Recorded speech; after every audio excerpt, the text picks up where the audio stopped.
წარმოიდგინეთ ძროხა, რომელიც ჭამს ნაკლებს, მაგრამ გაძლევს ისეთ რძეს, რომლითაც ყველი და კარაქი ბევრად მეტი გამოდის. ზუსტად ასეთი არის ჯერსი, ერთ-ერთი ყველაზე მონგებიანი ძროხა მსოფლიოში. ჯერსი წარმოშობით მოდის პატარა კუნძულიდან ინგლისსა და საფრანგეთს შორის.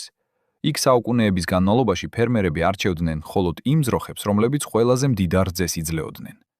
ამიტომ ჯერსის მთავარი ღირებულება არასოდეს ყოფილა ლიტრები, მისი ღირებულება ყოველთვის იყო რძის ხარისხი. ჯერსის რძე შეიცავს საშუალოდ 5-დან 6%-მდე ცხიმს და დაახლოებით 4% ცილას. შედარებისთვის ბევრ დიდ ჯიშს აქვს მხოლოდ დაახლოებით 3,5% ცხიმი.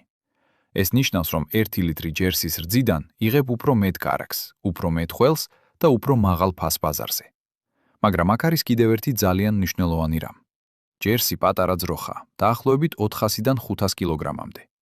ის დღეში დაახლოებით 20-დან 30%-მდე ნაკლებს ჭამს, ვიდრე დიდი ჰოლშტეინი. ანუ შენ ხარჯავ ნაკლებს საკვებს, მაგრამ იღებ რძეს, რომელიც უფრო ძვირად ფასობს. ამიტომ ჯერსი განსაკუთრებით უყვართ იმ ფერმერებს, ვინც ყველს, კარაქს და პრემიუმ რძეს აწარმოებს.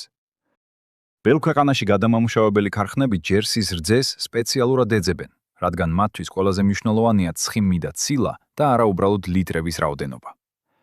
და რაც ჩემთვის ყველაზე საინტერესოა, მე თვითონაც მყავს ჯერსი. ახლა ვაკვირდები მის პროდუქტიულობას, ჯანმრთელობას და ქცევას, და როცა საკმარის მონაცემს დავაგროვებ, აუცილებლად გაგიზიარებთ რეალურ ფერმერულ გამოცდილებას, არა თეორიას, არამედ იმას, რაც ჩემს ფერმაში ხდება. ჯერსი ასევე ცნობილია იმით, რომ უკეთ იტანს სიცხეს, ნაკლებად აქვს მეტაბოლური პრობლემები და იშვიათად კოჭლობს. ეს ნიშნავს ნაკლებ ვეტერინარულ ხარჯს და უფრო დიდხანს მომუშავეს ფერმაში. დიახ, ჯერსი არ მოგცემს იმდენ ლიტრს, რამდენსაც დიდი ჰოლშტეინი, მაგრამ მოგცემს უფრო ძვირად ღირებულ რძეს, ვიდრე ჰოლშტეინი ან ბევრი სხვა ჯიში. ეს არის ძროხა მათთვის, ვისაც სურს მეტი მოგება ნაკლები დანახარჯით.